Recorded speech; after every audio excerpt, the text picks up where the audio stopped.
I mean, you want to find that what's going to drive business to you and not waste your time on things that's not going to bring you actual business.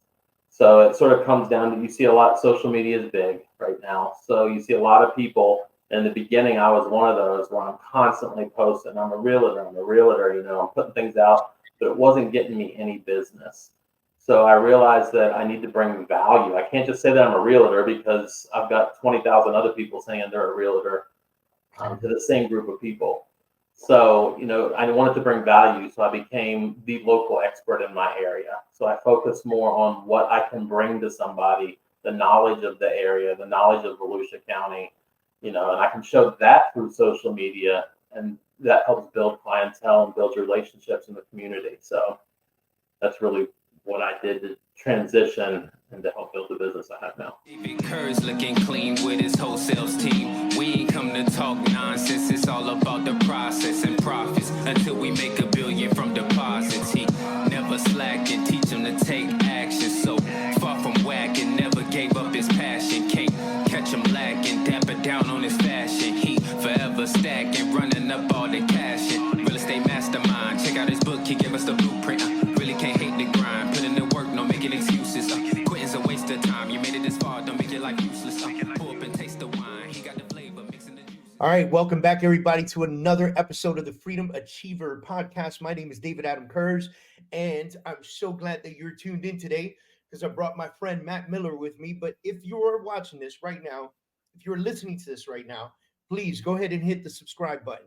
If you're watching this on YouTube, believe it or not, 60% of the people that are watching this on YouTube are not subscribed. So go ahead and hit that subscribe button, or you can listen to us on any of the podcast platforms. You can listen to us on Spotify, on Apple Podcasts, as well as Google Play. And if you can't find us anywhere, just Google me, and you're going to find so much information. Or you can visit my website, everythingdavidkurz.com, and learn all about everything that we do at the Freedom Organization, our coaching and consulting company. Now, that being said, again, I'm so glad that you guys are tuned in today. As I mention all the time, the entire purpose of the Freedom Achiever podcast is to bring freedom achievers to the platform to discuss their lives and businesses so that you can either A, pull something away from it and adapt it to your life and maybe benefit you in a positive way, or B, we'll just entertain the shit out of you. All right. So one of the two is going to happen, and we'll have some fun with this. I got a good buddy of mine, Matt Miller, on with me. He's an LPT real estate agent. He's out of Seminole and Volusia counties here in Florida. And it comes with a ton of experience. Matt, thanks for doing this with me. I really appreciate it, man. Yeah, thanks so much for having me. Huge. So I want to get right into, we're going to get into some topics, by the way. We're going to talk about family. We're going to talk about music. We're going to talk about marriage. But before we do all that, I introduced you as a real estate professional, and we were talking a little bit before the podcast. You're in real estate now, and it was interesting. You had mentioned to me that you had spent 30 years in banking before you even got into the real estate industry. So talk to me about that transition, because I understand you're what we call like the COVID time realtors, right? Like, Right. You know, there were so many realtors who became realtors during COVID because they were laid off from whatever job that they had. And real estate, for some reason, just decided to boom during COVID, right? Yeah, I mean, I've been in banking from call center managers to branch management was my last position within the banking industry. COVID did hit. They shut down 9 of our Florida branches, and I needed to find a job. So I always thought of real estate because of knowing the mortgage end of it so well. So I ended up getting a good severance package. So that was the one positive thing, and the additional stimulus money that came out. So it was able to sort of get me through the process of getting licensed and working to figure out how I'm going to get my first deal. So interestingly enough, and I don't mean to interrupt you. So you said, you got into real estate because you understand the mortgage process so well. Why didn't you go into mortgages? Well, I was in mortgages just through the branch. So when I became a branch manager, we would do our own mortgages, loan applications, things like that. So that's sort of what took me into that world. I did a lot of business development, made a lot of contacts in the community. So I thought this would be a great segue to actually make that jump to real estate and try to make a Okay. run of it. Okay. It's not an easy gig. So anybody that thinks you're going to jump into real estate and sell $1 million home and make thousands of dollars right away, it's not going to happen. So yeah, it was 7 months until I got my first deal, and it was nothing but expense. You know, you pay to get your license, you pay to join the board, you pay to get your electronic key. I mean, it was just expense after expense, and it was frustrating. I mean, and then the first year I only had, I think I sold like $1.5 million of real estate. So it's really not enough to make a living off of compared to a six-figure salary that I had in the banking world. Right. I mean, you had like maybe a third of your salary in the banking world come in. Yeah, I mean, I think the first year I made, it was like $25,000, I think, in the first Yeah, year. less than a third, and like Well, almost. yeah, because I mean, people think you get this big commission check. Well, then no, you really don't. You're going to pay your broker. You're going to pay any admins that you have, your marketing expense, your taxes, your taxes, your taxes. So it gets eaten up. I mean, you really don't see that full check, and that was a realization that I didn't understand it when I got into real estate. I really didn't think that through.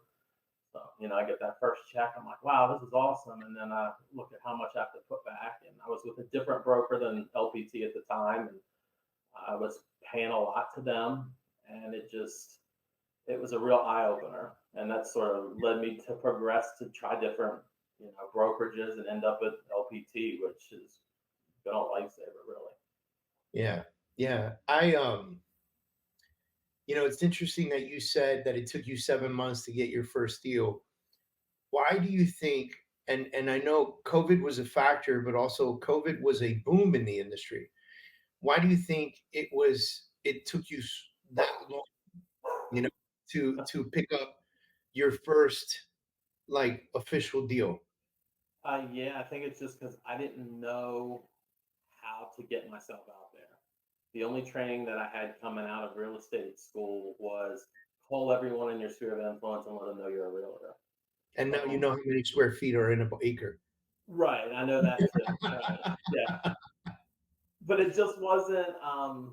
The training wasn't there to really teach you how to be a realtor and how to get business, how to market yourself, how to brand yourself. And it was a lot of trial and error. You know, I tried buying some leads, but then I didn't know how to work the leads. So I just was spending money on that. It was just a combination of a bunch of different things. And I was jumping from one shiny object to the next and just couldn't find any success. Not that I was happy with.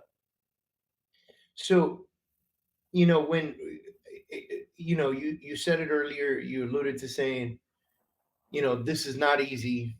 You're not just going to jump into real estate and make $1 million in no time. Like this takes a certain level of work and effort. And then when I asked you why it took so long, you said you just didn't understand the process. Nobody taught you the process.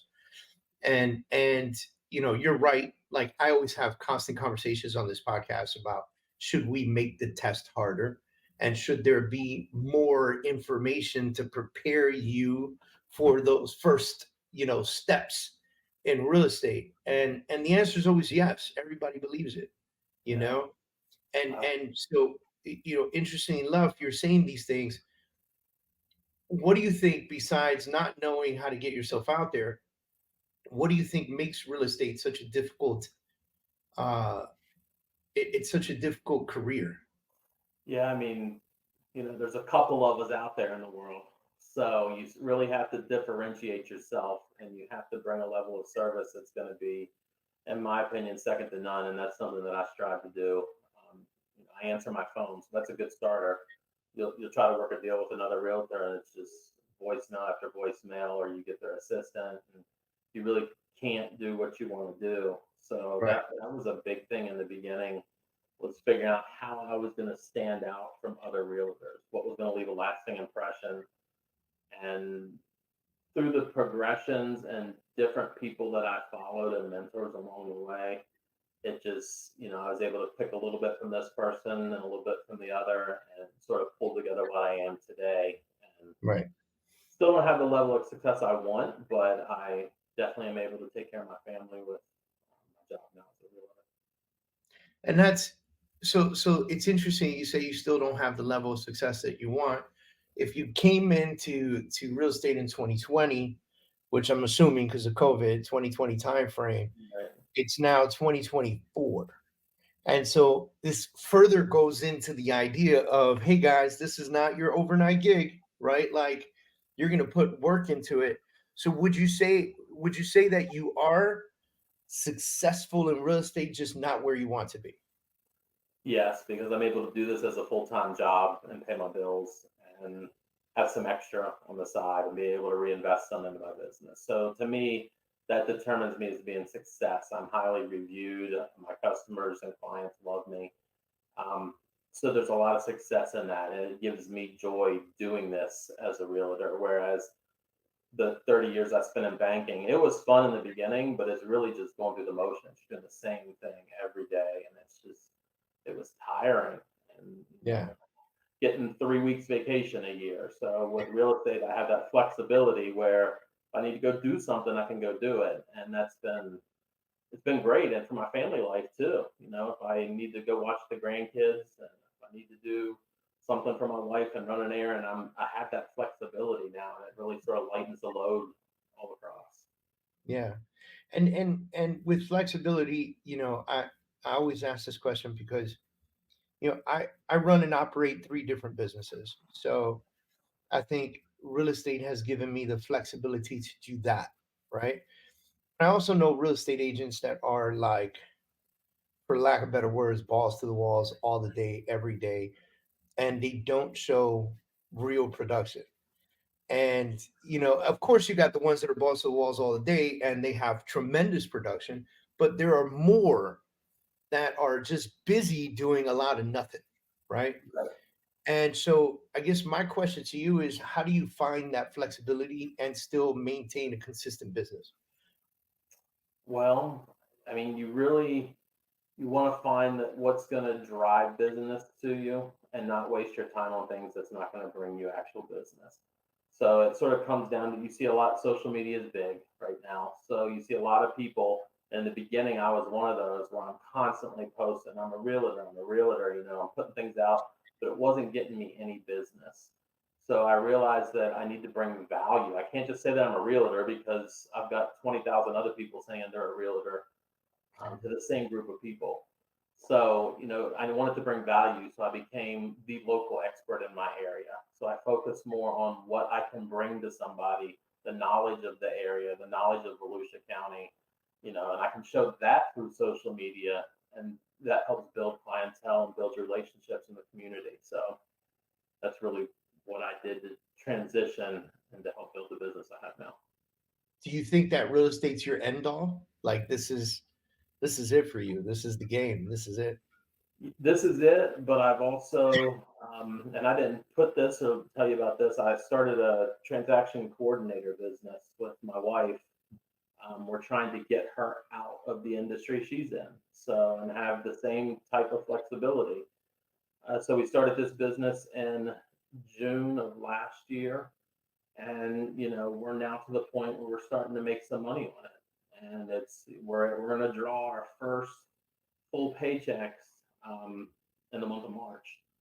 So, That's God awesome. willing that everything closes that's in the pipeline, because it's never a done deal until the Yeah, deal's right. closed, and we only get paid if our realtor that we're working for closes. So Right. Right. that's another avenue, and I've seen from the successful people. I see the businesses you run. You have to have multiple streams. You can't just rely on one, because at the end of last year, it was bad.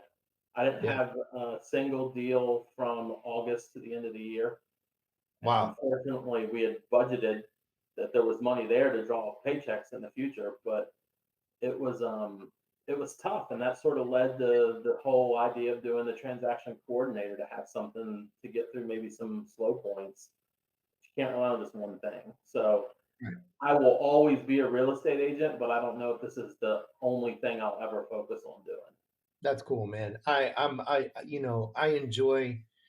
Look, I totally have the opportunity to just focus on real estate and attraction and things like that and do nothing else and live a wonderful life. I just personally think I'd be bored. Like I need to do more, so now, I run and operate my coaching company, and I've been coaching real estate agents for 10 years. I just now made it more organized, if you will. So now we have actual programs. We've got a 90-day program. We've got our online academy. We have things of that nature, and and then recently, I took on the role of president of New World Title Texas. So, by the way, I live in Miami, right? So, like, so this is, right now I'm live in San Antonio, Texas, because this is the week that I have to be in Texas doing work in Texas, right? And it's interesting how much flexibility you can create in a business if you have the proper leverage. So you, like you just mentioned, right now you're doing this, but it's not you doing everything. You got your wife in it. That's leverage, right? She's, you're trying to leverage her out of a business, so you're using her as leverage to build a TC company that she will essentially at some point probably run while you're running the real estate business. Right. And you can support each other in each business. And again, you have that sort of flexibility to be able to do that. And you're right, I don't think that anyone should have one pot of gold, you know because you never know when, when they're gonna come and No. steal your gold. Yeah. And it's, there's a lot of realtors that dropped out. You see it in the news all the time, and people are leaving the industry. And I, I know people that have second guessed what their career should be, and they aren't in real estate anymore because it's not a simple thing. But you got to have something to fall back on. So if it's not this, it's got to be something else. Now my two businesses are tied closely together. So as Yeah, the ebb sure, and mine, flow right? goes, yeah, I Yeah, mean, as real estate goes, so do the businesses. But it's really planning and budgeting and understanding the process. I set up myself as an S corp this year, which was something that I should have done the year prior when I made a lot of money. I paid a lot of taxes. I paid self-employment tax. There's just things that I didn't understand. Where looking at it in hindsight, I should have done things a lot differently. a lot different. Yeah, Yeah, yeah. but you live and learn, and so I've learned by that, and hopefully this year will be a different story. We'll see how the accountant comes out when she finishes the paperwork here. Well, I'm excited for you, brother. Congratulations on the second company. Thank you.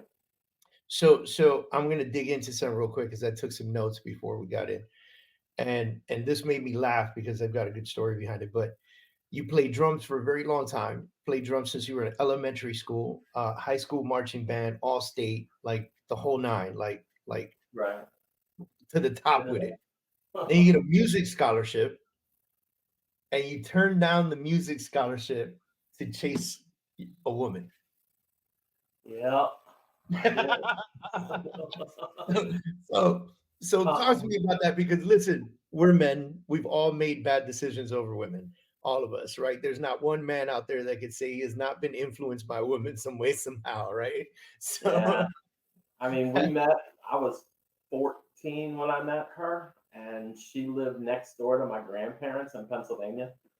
So I went to Pennsylvania a lot. And so we were up there a lot. I would spend weeks upon weeks in the summertime with my grandparents. And I just, we made a connection. And so we did the long distance thing through my high school years. Didn't go to prom, didn't go to the homecoming dances because my okay. girlfriend was in Pennsylvania, I was in Virginia. And so I graduated high school. I was 17 when I graduated high school. And the Friday we had graduation. Sunday I was moving to Pennsylvania. And my first apartment, I paid $180 a month rent. And I was working the night shift at Hardee's. Everybody was on work release except for me and the manager.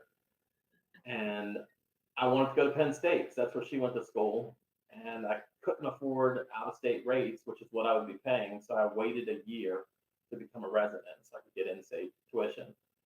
And then proceeded to go to Penn State for school and student loans because my parents, they said, if you're going to go to school, you're going to do this on your own. We'll help when we can, but you need to finance it with student loans.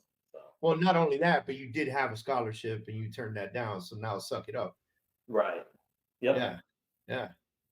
So it was interesting, and so we were married, had two children with her, and they're both grown now. We were married for 13 years, and then we had moved to Florida in 2000. We got divorced in 2001, and then then I lived a single life. So she had been the only girl that I'd ever known.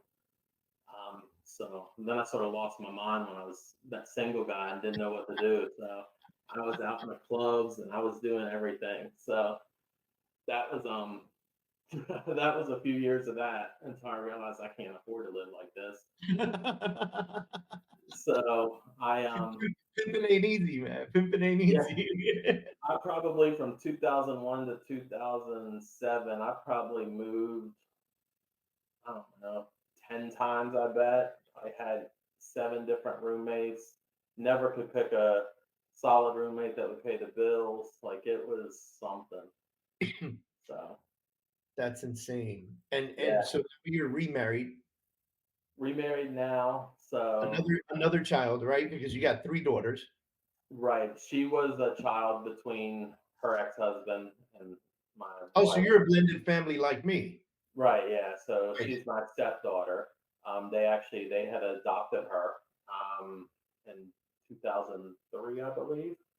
And Nice. so I came into the picture in 2009 and pretty much assumed the role of dad. Her dad wasn't completely active.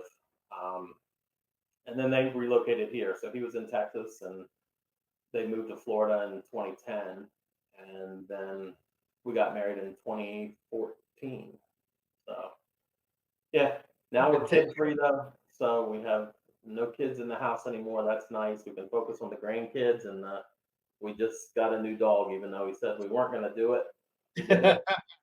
It is what it is. So I'm like, what's it like to be an empty nester, man? yeah, I have 4 daughters. Um, we're a blended family as well. I had 2 daughters with my first wife. She had 2 daughters with her husband, her ex-husband. And so we're a blended family. My kids are significantly older than her kids. So like hers are 13 and 16. Mine are 23 and 27. So there's like a big gap, but they're still like all 4 of them are like, peas in the pod. yeah. And Our youngest, so my stepdaughter never grew up and lived with my children. My children are 31 and 28 now, and our youngest, she's 20, and so she just moved out with her boyfriend. And they live in Georgia, outside of Atlanta now. So wow. Wow. yeah, Yeah, my moved out with her boyfriend, my 23-year-old. She just moved out with her boyfriend, but they live 8 minutes away. yeah. So That I mean, they still my do wife. laundry at my house, man. They still do laundry at my house. No, we don't. We really don't see her. She comes back, and even when she comes back, he's got family in this area, so they really separate and go whichever. So we'll see her for a day or once. I always joke about being an empty nester.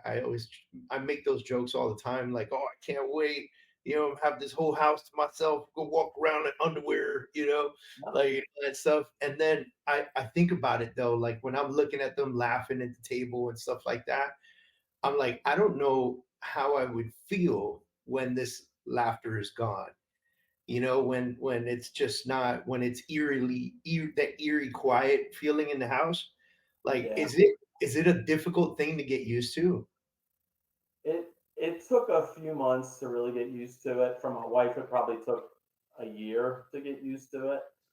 Um, she definitely had more adjustment period because she was more the hands-on with her, and she Yeah, had been in her life longer than I had, yeah. and that it was just. But it's nice. So now we both have a feeling like I wonder if she's ever coming back or if any of the kids are coming back. I'm, Because man, it's pretty sweet what we got going on.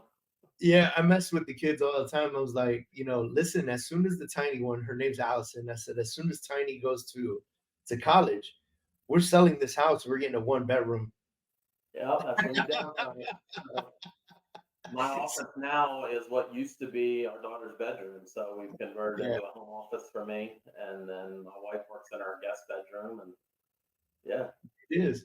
I told her, I go, we're gonna get a one bedroom. They're like, Dad, what if we want to come back? I'm like, no, that's the whole point. That's the whole point. I will have a list of hotels handy that are close by.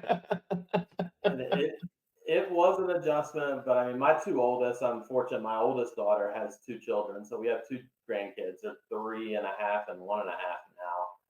And I always thought I was not old enough to be a grandfather, so I'm Until you Papa. became, But yeah, until I became one, and so now it's amazing that they do live close. So they're in Sanford, Florida, and more in New Smyrna Beach, so it's only like a 40-minute drive max.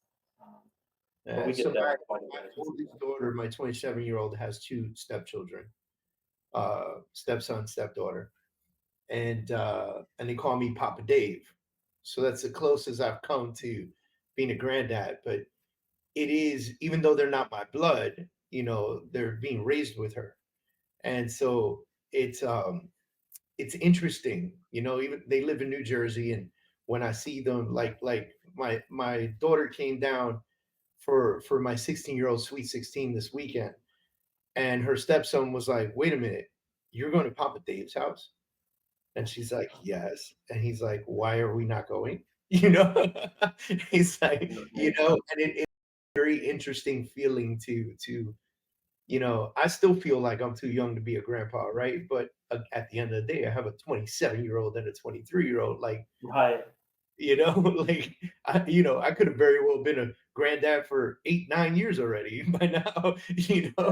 So luckily they held off a little bit, but it is an interesting feeling to be a grandpa and a blessing at the same time, and I joke about my house and downsizing, but my house is still kind of the perfect house to have grandkids in, and so that's how my wife looks at the house. She says, yeah, when we become empty nesters, it just means we'll have space for the grandkids to come spend the night, spend the weekend, stuff like that. Yeah, and I kind of look forward to that, man. I like, as much as I want to be an empty nester, I do look forward to that. I really do look forward to that. Yeah, it's there's ups and downs with it. So take the good with the bad, but overall, So your wife now is divorced and you're divorced. Um, what are some lessons that you could probably give out to everybody right now? Lessons learned through previous marriage, then divorce, then newfound marriage. well, I mean, it's really that it needs to be 50-50. I don't know that the first marriage was 50-50. I was definitely a yes man. So it was, I did whatever, whether I wanted to or not, whatever to make her happy. And looking back, that's a wrong mindset to have. Yeah, Now I have a wife that probably would do everything that I wanted. She's probably the most loving and caring person that I know. Uh, but it goes both ways. Like you work as a team, and I think that's the biggest thing that I didn't have in the first marriage, and that I do have now. So everything's I was important. I was watching I was watching a podcast with Bedros Keuilian. I don't know if you're familiar with Bedros. No, So, no, he's an influencer, owns a gyms, Fit Body Boot Camp or his gyms, things like that. He does a lot of podcasts and videos and things of that nature, a lot of male self-development.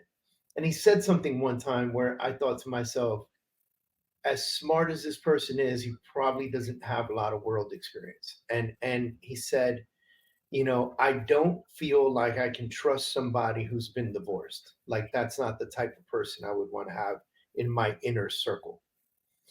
And I thought to myself, well, okay, you found the winner first try. It's not always the case. So I've been married. This is my fourth marriage. I've been married 4 times. yeah, And it don't mean that I'm a bad person or an irresponsible person or incapable of developing relationships. It simply means that we just weren't right for each other. right. Simple as that. Yeah.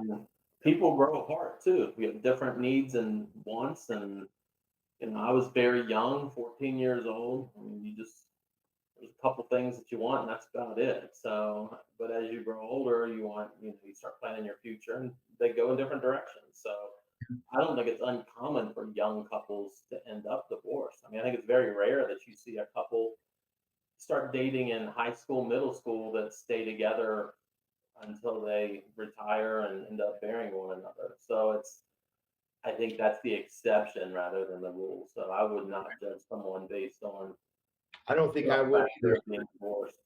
I thought it was so interesting when he said that because there's a lot of things that he says that I do agree with. And then he said that, and I was like, well, shit, man, I like this guy, but we could never be friends because I definitely don't fall into the category of just one time divorce. I did it 4 times. You know what I mean? Like, you know, and Yeah. I mean, and another lesson learned too is the finances. Finances change, and you need to have that understanding and agreement when you go into a serious relationship. How is money going to be managed? Are you doing your own? Is it commingling accounts? I mean, that's a lot to think of, and it's really, you have to plan and be open with each other so you know where you're heading. what do you think is like the number one thing that makes your marriage special? Like, what's the number one thing that you guys have? I think it's the gratefulness for each other, how thankful we are that we stumbled across after both being in not so great situations, and Yeah. that we just happened to find each other in a bar over a conversation that was overheard about football. So she was from Texas. She's a big Dallas Cowboy fan. I grew up as a big Dallas Cowboy fan because they were the biggest rival of Washington, which was my dad's team. So I heard her and her girlfriend talking about the Dallas Cowboys. Well, that led me to strike up a conversation with them. I turned around and there's two attractive women there. I'm like, oh, this is nice, get them some drinks. And next thing you know, we're bar hopping together, and that turns into forever. So you just That's never know. crazy. That's Wasn't so looking for it. I met my wife in a real estate company. She was attending one of my classes that I was teaching. Right.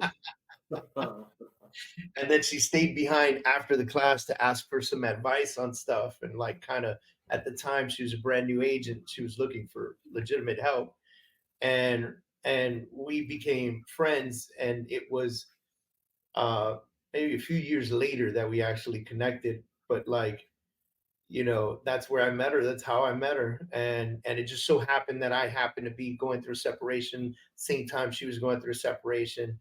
Then she ended up working on my team, and then she ended up helping me run my team because I got into a development. We took on a development project, and so I was at the developer all the time. So she would started helping me run my team, and then that led to us being in a relationship and opening up a brokerage and starting new companies, and it's been pretty insane. And like you, I'm very grateful for her, but at the same time, also I think one of the things that makes us very special is that we're friends, like Yeah. legitimate.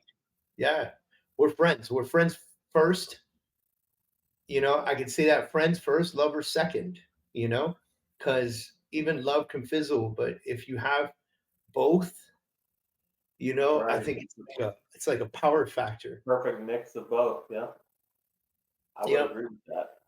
I heard an old couple say that they have been together for almost 50 years. It was 49 years. They would be together 50 years. Um, he met her they both worked at a bank, and he met her by the elevator and started talking to her because he liked her smile, you know? And so here we are 50 years later, and they were asked, like, what is it that you guys have? And he said, friendship. He goes, and the wife said, passion will fizzle with years. You just get older. And she said, but the friendship will never die. If you can have Yeah. that, that's like the power combo of forever, you know? Yeah.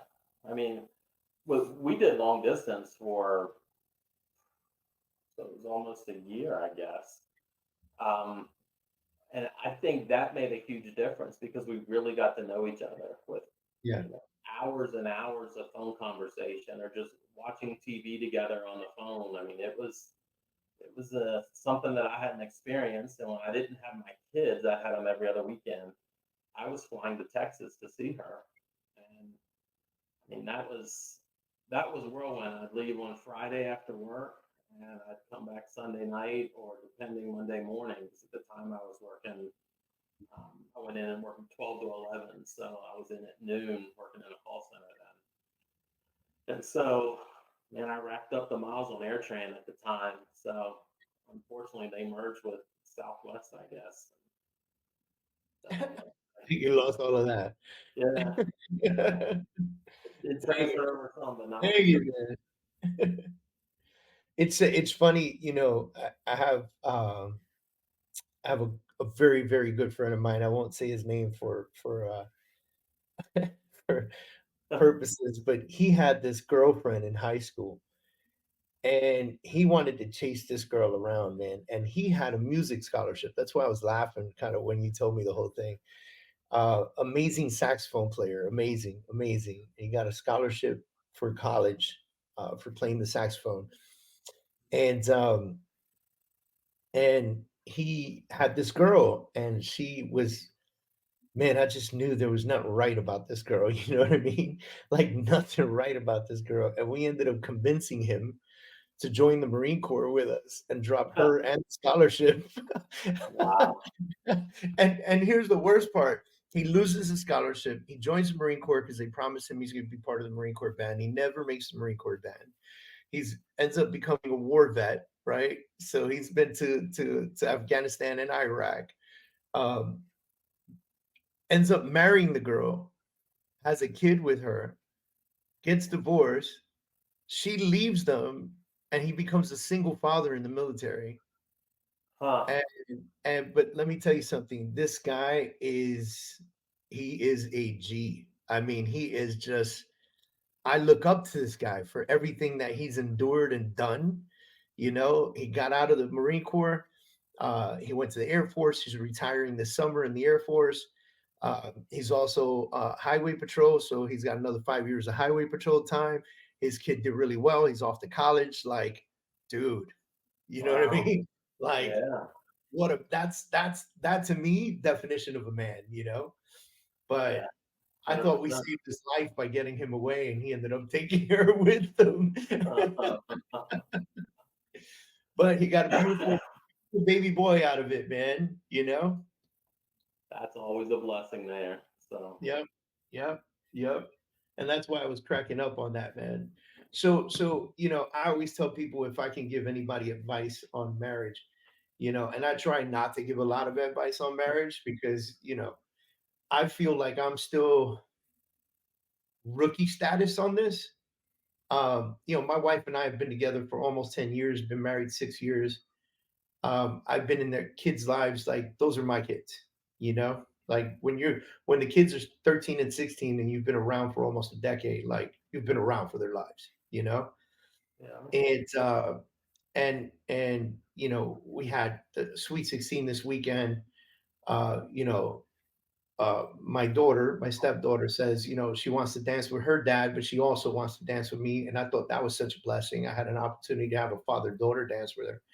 And it just goes to prove that it worked. Like whatever we're doing at home, it's working, as a Right. family, you know, and it's so special. It's so amazing. It's so cool what we're doing. And I say, if I could give anyone advice, it's communication and time.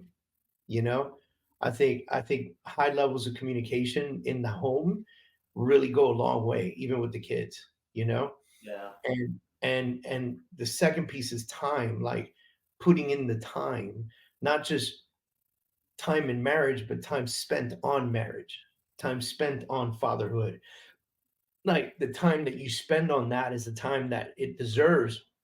And we can go to old Chinese proverbs like if you water it, it will grow. Like you know what I mean. That, but it's like it's incredible when you care about something enough and you put in that time and effort and strength and power into something, how incredible it can become, whether it's a business, a relationship, a friendship, whatever. And when you put that same effort, that same time into a marriage, the result that you receive in return is absolutely incredible, you know? Yeah. And to add just the one final thing on marriage, I mean, you can't keep bringing things up. So both people are going to make mistakes, and you cannot continue to harbor that, and you have to work past it. So you Oh, yeah. can't 3 years from now bring up something that happened, you know, and use it to start an argument or something along those lines. So just letting things go and realizing the past is the past and look forward instead of backwards. Bunch of guys are going to forward this to their wives right now Yeah, after that. exactly. Look, Matt said you can't bring shit up from 3 years ago. Yep. Matt said this has an expiration date. Recipe for failure. Man, you know, I got one last thing. So you know, my wife and I work together. You know that, and you know, she's in the industry as well.